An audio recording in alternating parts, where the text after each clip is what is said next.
Good morning, everyone. Hopefully everyone's up and about by now. It was a long day here yesterday, so I'm going to actually sit and talk to you today, if that's okay. Those of you who know about Playable Games in our community will know of one of our founders' famous fireside chats, which he regularly has with our community, sharing information and a little bit of alpha here and there. So this is my fireside chat today, 26 degrees in Sydney. Thanks for joining us this morning. What we're going to cover today, you'll see up on the screen, from point 1 through to point 6. We'll step through these, I guess, important considerations when you're talking about crypto gaming. Crypto gaming is obviously something that's very important to us. It is our business. It's what we do every day. And hopefully, those of you who don't have a deep understanding of crypto gaming will leave here today having a better understanding of what we think is the opportunity and why it is so important. So just to introduce myself, my name's Michael Hanlon. I'm the CEO of Playable Games. I have 20, 30 years experience in leadership in business. I wouldn't phrase myself or position myself as a crypto expert or as a gaming expert before becoming involved in Playable Games. But I'm certainly well-versed in business and I understand consumers. And I think that's probably one of the most important things you can have as an asset in business. The knowledge of why people buy, what people need to get involved in your business, and how they take it to the next level with you. So just a bit of an education piece before we start. I'm not too sure how many people in the room understand those distinctions between what we refer to as Web2 and Web3 gaming, but it's critical to understand that and to see where the paradigm shift needs to occur. So Web2 gaming, and apologies, I'm going to look at this screen to make sure I'm up and about here. Web2 is all about centralized platforms, so your game developers that you would all know of, your EA games, your Rockstar games, those traditional game developers publish on a centralized platform. That might be an online platform or it might be a console platform.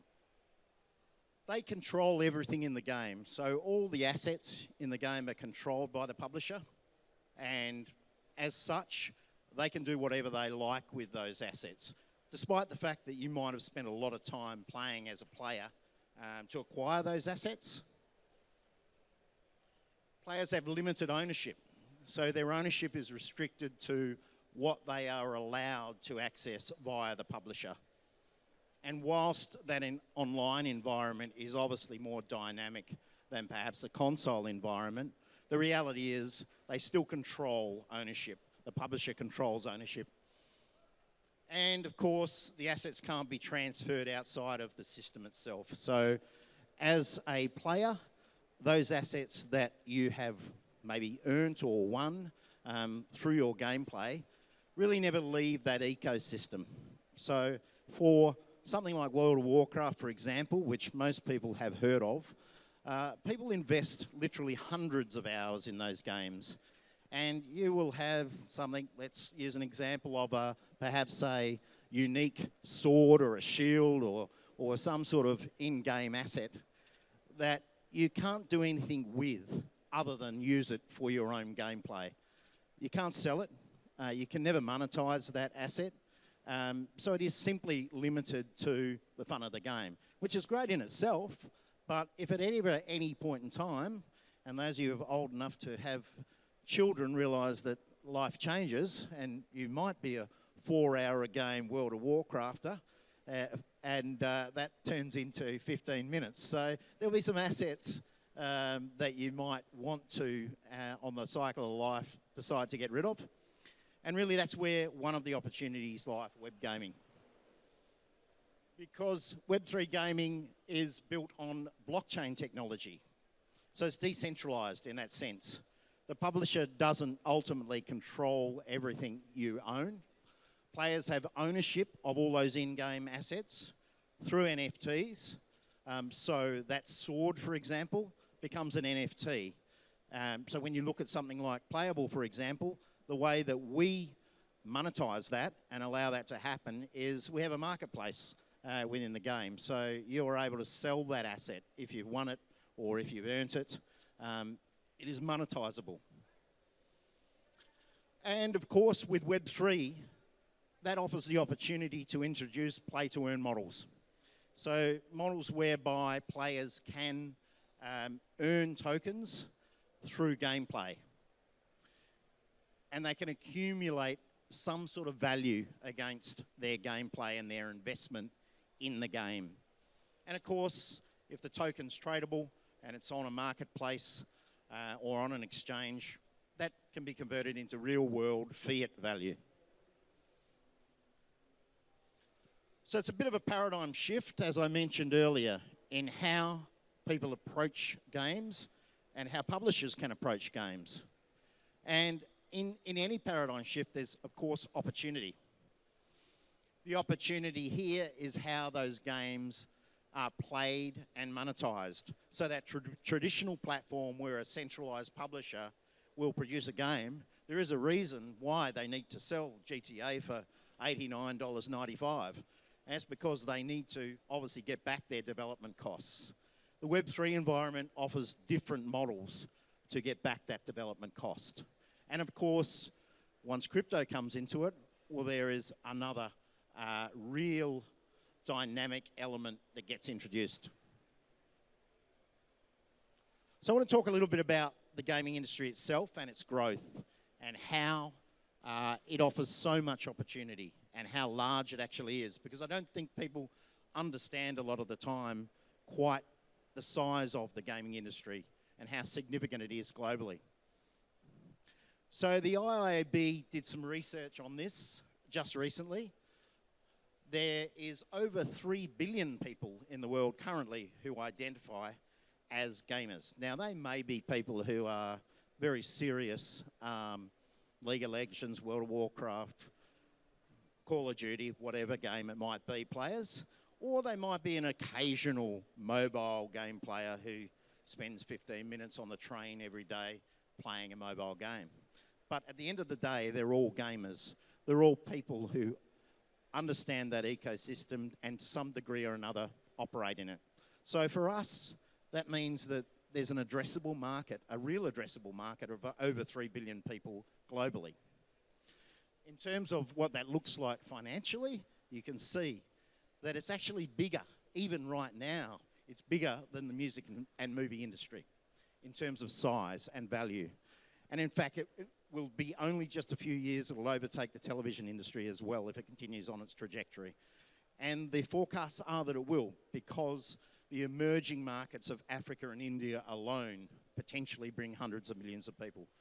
So gamers spend on average 9 hours a week on video games. So that offers a hell of a lot of opportunity for engagement when someone is spending 9 hours of every week spending a game. And in their lifetime on average, a gamer will spend, believe it or not, and these might be serious gamers, but nonetheless they're gamers, $58,000 on gaming. So the estimated revenue by 2027 of the industry is $585 billion. It's a lot of money. So there is opportunity wherever there is a market like of that size. So what we see is the opportunity for gaming to be a conduit between the Web3 and Web2 worlds and offers an opportunity for mass adoption because there is mass audience there already. It exists.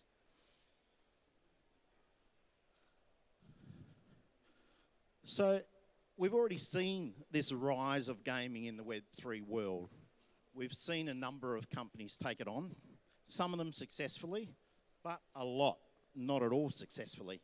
And I think there's reasons for that, which we'll get into in a moment. There's some projects such as Kitties released in 2017, collectible and breeding game, blockchain-based virtual pet game, for example.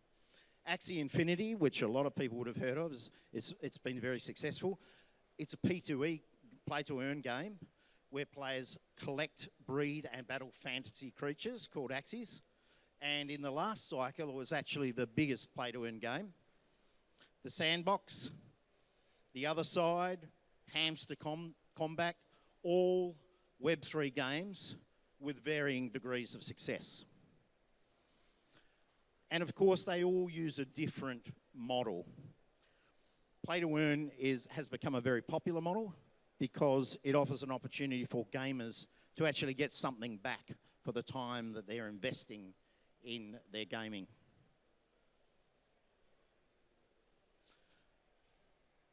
The thing about Web3 games, of course, is that building on the blockchain presents some challenges. And as a result, we've seen a lot of very ordinary games emerge in this space. What we would refer to as clickers, games whereby you press a button and something happens. They're not engaging, they're not exciting, they're not interesting. And really all they are, in most cases, is a crypto company making a lame attempt to get into this space. So that junction between the game being, well, there's a reason why we call Playable Games, but the junction between a game being fun, interesting, exciting, as opposed to just earning, is really important. Just earning, and therefore producing a clicker that you can earn some tokens from, is not enough in the longer term. It's never going to be a successful strategy for any company in this space. Our approach in this space, for example, is that we design games such that whether they have crypto built into them or not, people will still want to play them. That's our goal with every game we produce. We are trying to produce games that are exciting, interesting, engaging, and are fun to play. And the crypto is almost a bonus. So one of the ways that crypto gaming companies have tended to go to is just to focus entirely on that P2E point. It's the low-hanging fruit. Play-to-earn is obviously very attractive to people in certain environments, and it brings players. But does it bring the right type of players? That is always the question. You want people who are more deeply engaged than just producing some coins every day. You really want people who are seriously engaged with the game and enjoy the game more than just the token. So balancing fun and earnings is a really important point. The P2E aspect, as I just said, has been the low-hanging fruit, and it's what a lot of people have focused on. And Playable Games are making every effort to change that. We're approaching this with a different mindset. So what are some of the common pitfalls in Web3 gaming? Well, what we've seen as a company is a lot of this behaviour. You will have seen, if you've been in this space, in the crypto space, and you've seen gaming companies emerge, you have seen a lot of them produce these fantastic trailers. And there's a big difference between producing a trailer and a game. There's a lot more involved. So if 1 year, 2 year, 3 year, 5 years later, all you're seeing is a trailer, there's a fair chance that you're never going to see a game. Our approach has been very different. We understood from the early stages that getting a game out was critical. It's very important. It's very important in terms of credibility, but it's also very important in terms of engaging your audience to the next level, proving that you actually can produce games. And I think that's the challenge that we've seen with what I would call more typically crypto companies. On the flip side, we've seen gaming companies try to enter the space. And these gaming companies, of course, are a little bit clumsy at building the crypto into the game. So any of you who have played any of those games will know what I'm talking about. I always say that if the team is undoxed, there is only one thing to do: run. There is only one reason why a development team or a crypto team or indeed a gaming team won't put their name to a business. And to me, that reason's pretty clear. There's a fair chance that you're going to lose your money. They're going to go, we've seen it. We've seen so much of it in this space. Undoxxed teams taking money for supposedly production of games or other ventures and projects, and then surprise, surprise, they ride off into the sunset with your money. To me, Undoxxed Teams is the first precursor to the next step, a rug pull. Overhyped marketing, we've seen a lot of that. So there's a lot of people claiming what they can produce, showing those fabulous trailers, pumping the marketplace to suggest that they're going to have hundreds of thousands of players in a very short period of time, and their game is the next Fortnite. So really, a steady growth is the best growth, in our opinion. Growing your player base, your community, and your market in a slow and steady fashion is the way that most businesses build. The crypto space is unique in the sense that you can go from zero to hero very quickly. But you can also go very quickly backwards. So our approach is a conservative approach. It's all about making sure that we're going to produce value in the longer term, and we'll get into that a little bit more in a moment. Complicated, unsustainable token economics. If you can't understand the token economics, well, there's a fair chance that no one else will. And no one else is going to believe it, understand it, or get engaged with it. So it's probably doomed for failure in the longer term. You've got to be able to understand how the tokens are produced, either inside or outside of the game, how they're used either inside or outside of the game, and how you can monetize those tokens, what those opportunities are. Because as a player, again, if you're going to invest time in a Web3 game, you want to know what those tokens are going to be able to do for you in the longer term. This sort of goes back to the docs teams, but I think there's another point here. We've experienced it ourselves. In the early stages of our evolution, we got involved with some gaming studios that were, I guess, probably typical of the space.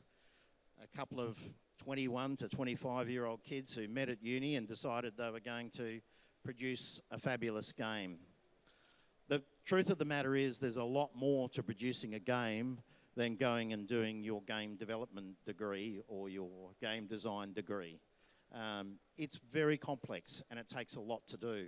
So, you know, I would question again, and I'm not by any means trying to be the old guy in the room raining on the millennials. If someone is 21 to 25 years of age and they're telling you they're producing the next Fortnite, you've got to ask yourself, where's the evidence of that? How many other games have these guys produced before this? Why are they going to be able to come out of their 6-month certificate in game design and produce this fabulous world-beating game? Because after being in business for 30 years, I can tell you that there aren't many businesses that are tougher than producing games. We have a saying that the last 10% is the last 90%. The reality is that getting that game out and getting it published and getting it right is about 90% of the effort. It takes a lot to get it running right, to get all the functionality right, to debug the game, to QA it. It's a very expensive process. There's a reason why Activision Blizzard will spend $300 to $500 million on a game before they release it, because that's pretty much how much it costs. And again, this is where Web3 offers an opportunity for a different paradigm and a different approach, because our development costs, we can't recover that sort of money. So we have to be smarter, faster, and more agile around the game development process. So what are the solutions to ensuring that Web3 gaming is successful? How do we achieve that? Immersive experiences are critical. It must be a great game. If it's not a great game, I'm sorry, it's not going to work. I don't care what cryptocurrency it's associated with. If it's not a great game, it will ultimately fail. It needs to be a fabulous playing experience. It needs to be something that will attract and retain an audience. Quality is really important. Having a high quality game. Those clickers that I referred to, those games that looked like they came out of 1995 in block pixels, they're not going to succeed either. People's expectations are very high. Most of us have been educated on Web2 games and high quality games, so it just makes sense that we expect the same. We don't expect that because it's associated with crypto, it's going to be a, cryptocrap.com. Direct input from gamers is really important in shaping the development of your games. So the way we at Playable do that is with a very active Discord community. We have a lot of communication going on between the players of our games and our development teams. A lot of feedback, a lot of testing, pre-testing, pre-release. We don't bring a game out without having some sort of feedback mechanism. Because again, we don't have $300 to $500 million to do all that internally. We need to get that feedback from our community. What of course that does is it offers the opportunity to improve the game, to have a better game, to do things better. Helping to shape the development and I guess the finessing of the game to make it better. Because the reality is that gamers have great ideas. When they've played a lot of games, you'll see there's gems that often come up. So it doesn't matter how smart your game development team is, your community offers an opportunity for new ideas on an ongoing basis. Ownership and autonomy, that's really important. We've seen in the crypto space, many companies try to develop what I would call perhaps a more seamless integration of wallets into their games. But of course, the old adage applies. Not your wallet, not your crypto, unfortunately. So for us, we have embraced proven technology in that sense. Our links through to MetaMask, a proven wallet system, allows you to secure your tokens, your NFTs, your in-game assets in a way that doesn't put them in the hands of the publisher or in the hands, in this case, of us, Playable Games. So again, I'd question anyone, any crypto company or any gaming company who is developing a game whereby they hold your assets. Of course, if you hold them, you also need to be able to trade them. So it's really important that we create in Web3 games the facility for people to trade and to sell and exchange those assets. So for us, it's through our marketplace. Through us, obviously, the crypto component is through centralized and decentralized exchanges. That allows our gamers to freely trade their assets with the community or outside into cryptocurrency and then back into fiat. So that community engagement that I mentioned earlier is really critical also to the player retention piece. Because bringing players in in itself. Firstly, it's expensive. It's very expensive to find people who want to play your game and to get that message out in the marketplace. It's a crowded marketplace, despite the size of the potential audience. There are literally thousands of games, free to download, many of them free to play, and of course, some will also earn for you. So keeping people engaged in your game and keeping them involved in your community is really important to that next phase of retention. And of course, providing recognition and reward. Giving them something extra when they're deeply engaged in the game. Giving them something more than just the token. Opportunities for recognition, prizes, competitions, all those added benefits that come when you're a loyal customer to any business. Which leads us a little bit to, I guess, our business and why I feel that we're in a really interesting place in this space, who's behind what we're doing, and why we think we've got some unique offerings. We're actually a family business. We don't have any VCs involved in our business. No one has stumped up $10 million and is expecting to get it back next week. It's basically been funded by the family in our community, which provides us with, again, a unique opportunity for independence. We can respond in a way that many other people in this space can't.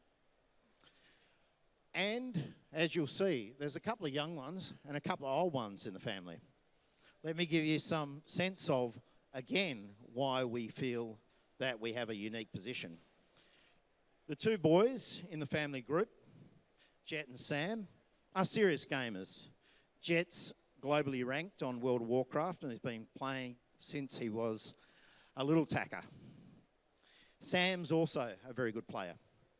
They bring to us, I guess, the millennial effect, but they also bring to us that experience of what counts to gamers, what experiences matter to them, how to engage gamers, and I guess what they think are great games.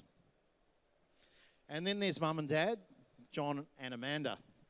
John and Amanda are marketers and entrepreneurs and also crypto enthusiasts. So this unique blend of individuals came together, probably over the kitchen table, and they decided they'd put their skill sets together in quite a unique fashion.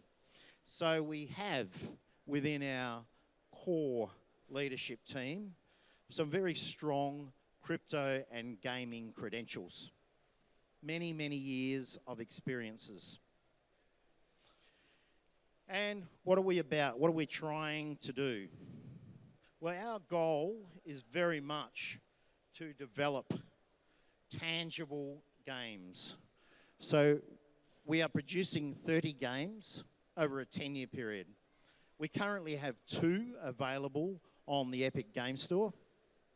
Nexus, our first 5v5 MOBA release, which we are currently experiencing up to 5,000 players a day playing Nexus.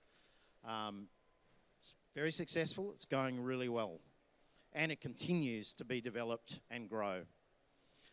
Autonomy is our fantasy card game, think Magic the Gathering, Hearthstone, and that was released just a week and a half, 2 weeks ago.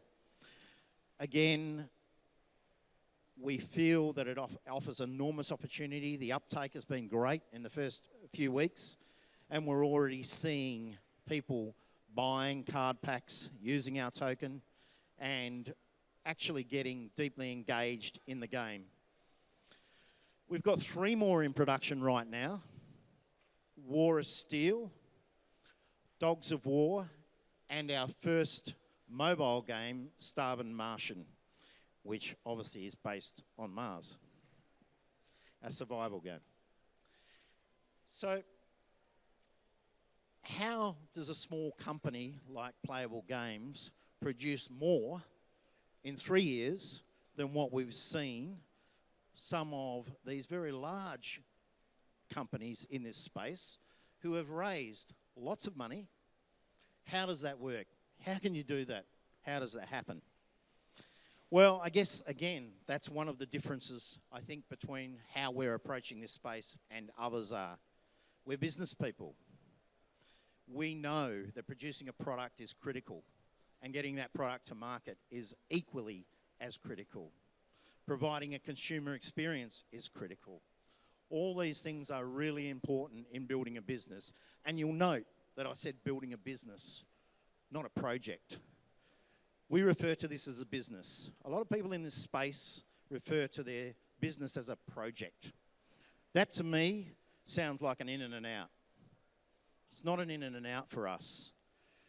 Our initial plan is a 10-year plan, but you'll notice that there's two 20-year-olds sitting in that picture. So they're the next generation. They'll take it forward from there. So our plan in the next 10 years is to make sure that Playable Games is an absolute leader in this space globally. We're already recognised. Within 3 years, we're recognised globally. We're sitting in a place that we think is very unique, and we're probably the most undervalued crypto gaming space player in the world. And the reality is, that's because we haven't hyped ourselves. We haven't been out there screaming about how good we are and how great we are and how much money we've raised and how fantastic our game is going to be. We've just quietly produced games and got them to the market and tried to improve them and tried to find more customers. So one of the ways that we see ourselves competing with the big players in this space is through AI integration. So we recently employed our first AI scientist to head up our R&D side of our business. And the reason we did it is that, again, we see an opportunity for AI to be brought into both the development process and the games themselves. So if we were game developers, educated typically in a game development manner, we would want to produce everything ourselves. We don't see the sense in that. You don't need to build a blade of grass if an AI can build it for you. So for us, it's all about efficiency, speed to market, and being able to produce more games on smaller budgets, getting more product to market. The fact is that we're not hanging our hat on one game. We've got 30 in the pipeline. We only need one of them to be a fortnight. God forbid if we have 3. So that's our plan, is to continue to produce these games, produce good games, use AI to support and assist us, and bring AI into the games as well to make that gameplay experience at a higher level.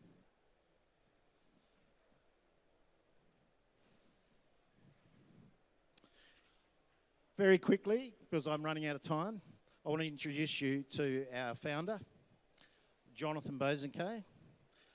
That is John's first book in the crypto space. Available now on Amazon, hard copy or digital. John is, I guess, a guy who crosses both zones. He's a crypto enthusiast and he's a gamer. And of course, the family bring further collateral to that. I actually have run out of time for Q&A. Apologies, I was moving a bit slowly. But by all means, come and find me afterwards if you've got some questions. Our booth is right behind us, and we've got some of the team over there. So if you want to know more about our game, please, or our games and our company, please come over and see us.